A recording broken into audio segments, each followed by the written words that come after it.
Salut à tous, bienvenue. Vous êtes sur Studio Qualita, www.studioqualita.com et je suis, comme vous le voyez à l'image, avec Hillel Waknin, responsable, fondateur de la clinique Serenity, mais pas que. Alors, il a plein de talents. Il est spécialiste en médecine chinoise, il est acupuncteur, physiothérapeute, il fait aussi Krav Maga, c'est son domaine. Bref, il est très, très, très au point. Voilà, tout ce qui est médecine douce, médecine parallèle, on va dire. Mais il aide aussi, on va dire, les francophones qui ont suivi un peu sa trajectoire, son chemin, et qui s'installent en Israël et qui veulent travailler. Donc, il a créé une école, des cours. En tout cas, il aide les francophones spécialistes en médecine douce. Est-ce que vous pouvez nous raconter un petit peu tout ce que vous faites, Bien notamment sûr. au sein de Qualita? Avec plaisir. Alors, d'abord, il s'agit donc d'une Mikhlala, donc d'une école de formation de médecine alternative, unique pour l'instant, parce qu'elle s'adresse aux francophones. Donc, tous les cours sont en français. Tous les cours sont en français, okay. Tout à fait. Donc, c'est très important puisque le but, encore une fois, c'est d'avoir un répondant pour les francophones qui n'ont pas encore la langue. Évidemment, le but final, c'est qu'ils finissent par arriver qu'ils se dirigent vers le public israélien. Donc, dans ce cadre-là, dans le cadre des études de cette formation, il y a aussi donc un ulpan professionnel qui leur permettra justement de savoir comment se tourner vers les Israéliens, avoir le bon langage pour s'occuper d'un patient, par exemple. C'est réglementé, justement, la médecine douce en Israël. Tout le monde peut s'inventer acupuncteur, psychothérapeute ou pas? Alors, c'est une très, très, très bonne question. Et on va essayer d'y répondre parce que de cette manière. Il y a beaucoup de propositions en Israël, on s'y perd un peu. Tout à fait. Alors, il faut peut-être comprendre un petit peu déjà le RECA. Qu'est-ce qu'il y a derrière l'historique un petit peu de la médecine alternative? Elle a fait son entrée depuis à peu près une trentaine d'années en Israël, spécifiquement l'homéopathie et puis la médecine chinoise, l'acupuncture.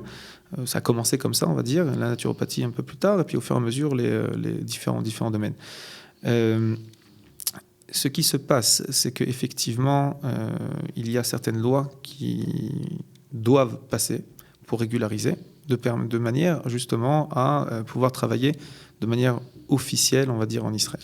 Alors, ça veut dire quoi? Ça veut dire que les professions sont réglementées, sans parler des Olim Pradashim. En Israël, c'est réglementé. On ne peut pas être praticien en médecine douce qui veut. Alors, justement, comme la loi est on va dire, en voie de passer, mais que forcément, pour différentes raisons, elle n'est pas encore passée, puisque c'est encore... Je pense qu'il y aura c'est une histoire de bureaucratie.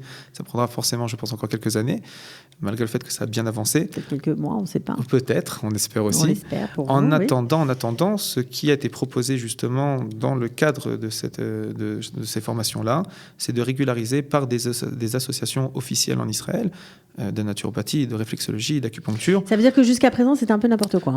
Non, attention, c'était pas du n'importe quoi, c'est que disons qu'il n'y avait pas encore de loi, ni encore, on va dire, d'association. Donc on pouvait mettre il y a 20 ans de ça, tout à fait, quelqu'un il pouvait dire, voilà, hop, je deviens ma sœur.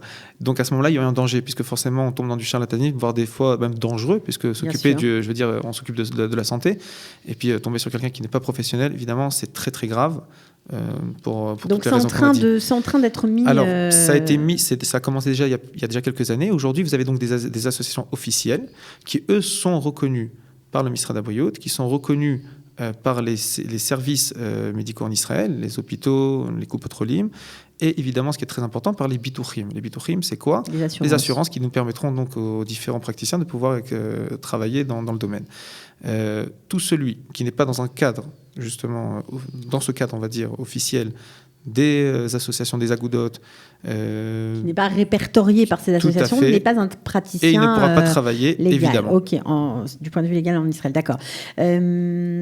Alors, vous avez créé cette clinique, on y revient, donc pour les francophones. Vous avez combien d'étudiants depuis le début? Vous avez combien d'étudiants? Aujourd'hui, on compte, ça fait 2 ans qu'on a ouvert donc, la Mikhlala. On a à peu près une 60aine d'élèves qui sont passés par chez nous, sous différents domaines, c'est-à-dire pas tous dans le même domaine, des coursimes, des formations de 1 an, entre 6 mois et 1 an, ça dépend des formations qu'ils ont pris, et une moyenne à peu près d'une dizaine d'élèves par formation, plus ou moins. Pourquoi tu as décidé de créer cette formation? Eh bien, pour 2 raisons. D'abord, la première, on va dire globale, c'est que quand j'ai fini mes études, j'ai trouvé ça tellement extraordinaire que j'ai dit je veux faire partie de l'histoire de la médecine alternative en Israël. Je veux que ça se développe, je veux que ça grandisse. Pourtant, c'est déjà très développé parce qu'il y a des marlakot, des services dans les hôpitaux, à Hadassah, à Shaare Zedek. Et donc, c'est assez d'ailleurs quand on vient de l'étranger, surtout de France, on se dit c'est bizarre, ça n'existe pas ça en France. C'est quand même déjà vraiment pris en compte dans la société israélienne. Tout à fait. C'est ce qui nous amène en fait à mon développement par la suite. J'ai dit très bien, ça existe chez les Israéliens. Je suis moi-même responsable à Shaare Zedek, là-bas j'y travaille. Tout à fait. Donc de ce fait-là, j'ai vu à combien les gens sont intéressés, pas que les gens, les médecins aussi aujourd'hui s'y intéressent.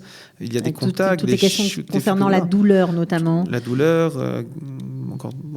aujourd'hui c'est la douleur. Bon, aujourd'hui ça s'ouvre un petit peu aussi vers la Chedrei Leda, gastrotologie. Bref, il y a pas mal de domaines aujourd'hui de marlakot qui s'ouvrent vers l'acupuncture en l'occurrence. Et là j'ai dit, c'est énorme, il y a quelque chose qui se passe. Il faut forcément, aujourd'hui il se passe quelque chose aussi au niveau de la Aliyah. Il y a des francophones, il y a des gens passionnés, il y a des gens intéressés, il y a des gens qui veulent aussi s'intégrer dans le pays. J'ai dit, il manque quelque chose, il manque tout simplement de faire une école pour les francophones de médecine alternative. Formidable. Donc, vous faites le lien entre ce que vous connaissez, ce que vous avez aimé dans cette société israélienne et votre passion pour votre métier. Tout à fait, complètement. Et l'amour de ceux qui vont arriver, parce que comme vous, ils vont être nouvelles immigrants, comme vous l'étiez lorsque vous étiez plus jeune, et s'intégrer, et donc vous leur donnez des clés, un peu des clés d'intégration. En tout cas, on s'efforce de faire le maximum. Dans le cadre d'une formation, on propose un coaching professionnel, un ulpan miktsoi, justement pour donner le maximum de clés, évidemment un suivi après qu'ils aient terminé leurs études, une possibilité même de travailler dans le cadre de Serenity. Donc vraiment, on essaye de créer une dynamique justement dans ce marché-là. Et puis, si Dieu veut, on espère que ça continue dans ce DRR. Vous avez des projets prochainement? Ouais. Allez-y, dites-le. C'est l'occasion.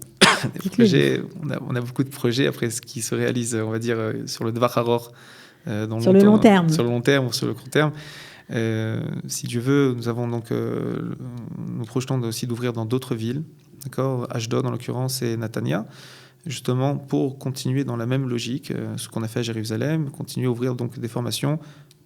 Aujourd'hui, on a une demande justement dans ces villes-là qui ont dit et nous. Alors à ce moment-là, on a vu donc si tu veux, de créer ce projet-là aussi vers ces villes. Ok. Eh bien, tu peux revenir nous voir pour nous en parler, bien sûr. Be'atzlacha. Merci beaucoup. Bravo. Toda rabba. Pour tout ce que tu as fait, tout ce que tu as réalisé. Voilà. Bon, maintenant, si vous le croisez dans la rue, faites attention parce qu'avec toutes ces qualifications là, s'il se prend à faire un peu de Krav Maga avec vous, ça va mal finir. Mais bon, il peut vous soigner. Je peux les soigner après, c'est pas grave. Ok, merci beaucoup, Hillel. Avec plaisir. À bientôt. Au revoir.